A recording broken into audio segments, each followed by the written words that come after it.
Hi, welcome back to my channel.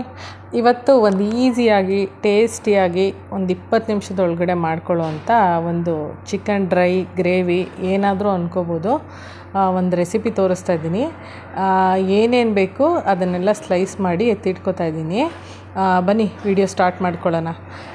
ನಂದು ಇವತ್ತು quantity ಚಿಕನ್ದು ಅರ್ಧ ಕೆ ಜಿ ಚಿಕನ್ಗೆ ಗ್ರೇವಿ ಜಾಸ್ತಿ ಬೇಕು ಅಂದರೆ ನೀವೊಂದು 3 ಈರುಳ್ಳಿ ಹಾಕ್ಕೊಳ್ಳಿ.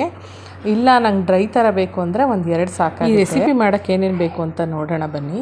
ಚಿಕನ್ ಅರ್ಧ ಕೆ ಜಿ ತೊಗೊಂಡಿದ್ದೀನಿ, ಒಂದು 100 ಈರುಳ್ಳಿ ತೊಗೊಂಡಿದ್ದೀನಿ, ಆಮೇಲೆ ಟೊಮೆಟೊ, ಮೆಣಸಿನ್ಕಾಯಿ, ಕರಿಬೇವಿನ ಸೊಪ್ಪು, ಕೊತ್ತಂಬರಿ, ಶುಂಠಿ ಬೆಳ್ಳುಳ್ಳಿ ಪೇಸ್ಟು, ಖಾರದ ಪುಡಿ, ಧನಿಯಾ ಪುಡಿ, ಅರಶಿನದ ಪುಡಿ, ಉಪ್ಪು, ಗರಂ ಮಸಾಲ ಇಷ್ಟು ಬೇಕಾಗುತ್ತೆ. ಇವಾಗ ಹೆಂಗೆ ಮಾಡೋದು ನೋಡೋಣ. ಒಂದು ಬಾಣಲಿ ಇಟ್ಕೊಂಡು ಒಂದು 2 ಸ್ಪೂನ್ ಎಣ್ಣೆ ಹಾಕ್ಕೊಳ್ಳಿ. ಆಮೇಲೆ ಈ ಈರುಳ್ಳಿನ ಇದೇ ಥರ ಸ್ಲೈಸ್ ಮಾಡ್ಕೋಬೇಕು. ನೀವು ಸಣ್ಣ ಸಣ್ಣ ಹೆಚ್ಚಿದ್ರೆ ಅದು ಗ್ರೇವಿ ಆಗಿಬಿಡುತ್ತೆ. ಇದು ಫ್ರೈ ಅಲ್ವಾ, ಹೀಗೆ ಇದ್ದರೆ ತುಂಬ ಚೆನ್ನಾಗಿರುತ್ತೆ. ಇದನ್ನು ಹಾಕಿ ಇದು ಟ್ರಾನ್ಸ್ಪರೆಂಟ್ ಆಗೋ ತನಕ ಫ್ರೈ ಮಾಡಬೇಕು. ತುಂಬ ಓವರಾಗಿ ಬಾಯ್ಲ್ ಮಾಡೋ ಅವಶ್ಯಕತೆ ಇಲ್ಲ. ಮತ್ತು ಶುಂಠಿ ಬೆಳ್ಳುಳ್ಳಿ ಜೊತೆ ಇದನ್ನು ಫ್ರೈ ಮಾಡ್ಕೋಬೇಕು. ಇದನ್ನೆಲ್ಲ ಹಾಕಿ ಎಣ್ಣೆಯಲ್ಲಿ ಚೆನ್ನಾಗಿ ಫ್ರೈ ಮಾಡ್ಕೋಬೇಕು. ಈ ಥರ ಆದಮೇಲೆ ಮೆಣಸಿನ್ಕಾಯಿ, ಇದು ಟೇಸ್ಟ್ ತುಂಬ ಚೆನ್ನಾಗಿರುತ್ತೆ. ಖಾರ ನೀವು ಖಾರದ ಪುಡಿ ಹಾಕುವಾಗ ಅಡ್ಜಸ್ಟ್ ಮಾಡ್ಕೊಳ್ಳಿ, ಬಟ್ ಮೆಣಸಿನ್ಕಾಯಿ ಸ್ಕಿಪ್ ಮಾಡಬೇಡಿ. ಕರ್ಬೇವಿನ ಸೊಪ್ಪು ಅಷ್ಟೇ ಸ್ವಲ್ಪ ಜಾಸ್ತಿನೇ ಹಾಕಿ, ಆವಾಗ ಟೇಸ್ಟು ಚೆನ್ನಾಗಿರುತ್ತೆ. ಚಿಕನ್ನ ನಾನು ಆಗಲೇ ನೀಟಾಗಿ ತೊಳೆದು ಎತ್ತಿಟ್ಕೊಂಡಿದ್ದೆ. ಆಮೇಲೆ ಇದನ್ನೆಲ್ಲ ಚೆನ್ನಾಗಿ ಫ್ರೈ ಮಾಡಿ ಚಿಕನ್ ಹಾಕ್ಬಿಟ್ಟು ಒಂದು ಸ್ವಲ್ಪ ಹೊತ್ತು ಎಣ್ಣೆಲಿ ಫ್ರೈ ಮಾಡ್ಕೋಬೇಕು. ಇದರಲ್ಲಿ ಈ ಫ್ರೈಯಲ್ಲಿ ಮೇಯ್ನಾಗಿ ಎಲ್ಲದನ್ನು ಎಣ್ಣೆಲಿ ಫ್ರೈ ಮಾಡಿದ್ರೇ ತುಂಬ ಚೆನ್ನಾಗಾಗೋದು. ಇದಕ್ಕೆ ಸ್ವಲ್ಪ ಅರಿಶಿನ, ಉಪ್ಪು ಮತ್ತು ಖಾರದ ಪುಡಿ ಒಂದು 1/4 ಸ್ಪೂನ್ ಹಾಕಿ. ಇವಾಗ ಖಾರದ ಪುಡಿ ಹಾಕೋದು ಯಾಕೆ ಅಂದರೆ ಚಿಕನ್ಗೆ ಚೆನ್ನಾಗಿ ಖಾರ ಉಪ್ಪು ಎಲ್ಲ ಚೆನ್ನಾಗಿ ಬೆರೀಲಿ ಅಂತ ಹೇಳಿಬಿಟ್ಟು ಹಾಕ್ಕೋಬೇಕು.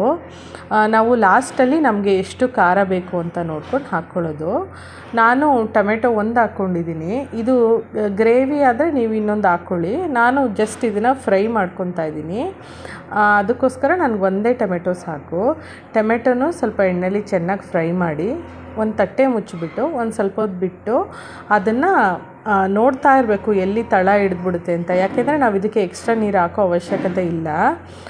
ಚಿಕನಲ್ಲಿ ಬರೋ ನೀರಲ್ಲೇ ಚಿಕನ್ನು ಚೆನ್ನಾಗಿ ಬೇಯ್ಕೊಳ್ಳುತ್ತೆ. ನೋಡಿ ಎಷ್ಟೊಂದು ನೀರು ಬಂದಿದೆ.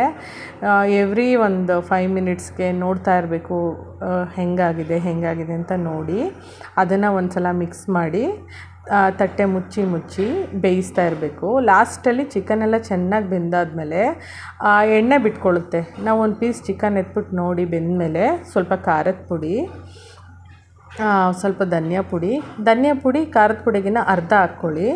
ನೀವು ಎಷ್ಟು ನಿಮ್ಮ ಮನೆಗೆ ಬೇಕೋ ಆ ಥರ ನೋಡಿಕೊಂಡು ಗರಂ ಮಸಾಲ ಪುಡಿ ಹಾಕಿ. ನಾನು ಸ್ವಲ್ಪ ನೀರು ಹಾಕಿದ್ದೀನಿ, ಒಂದು 1/4 ಲೋಟ. ಯಾಕೆಂದರೆ ಖಾರದ ಪುಡಿ ಧನಿಯಾ ಪುಡಿ ಎಲ್ಲ ಚೆನ್ನಾಗಿ ಬೇಯ್ಕೊಳ್ಳಿ ಚಿಕನ್ ಜೊತೆ ಅಂತ ಹೇಳಿ ಹಾಕಿ ಮುಚ್ಚಿಟ್ಬಿಟ್ಟು ಒಂದು 2 ನಿಮಿಷ ಬಿಟ್ಟು ತೆಗೆದು ನೋಡಿದ್ದೀನಿ. ಚಿಕನ್ ಚೆನ್ನಾಗಿ ಬೆಂದಿದೆ.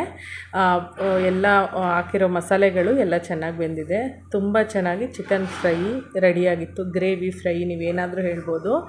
ಸ್ವಲ್ಪ ಕೊತ್ತಂಬರಿ ಹಾಕ್ಬಿಟ್ರೆ ರೆಸಿಪಿ ರೆಡಿ. ನೀವು ಒಂದು ಸಲ ಮನೇಲಿ ಮಾಡ್ಕೊಂಡು ನೋಡಿ. ಚಪಾತಿಗೆ, ರೊಟ್ಟಿಗೆ ಎಲ್ಲದಕ್ಕೂ ಚೆನ್ನಾಗಿರುತ್ತೆ. ಸೈಡ್ ಡಿಶಾಗೂ ಚೆನ್ನಾಗಿರುತ್ತೆ.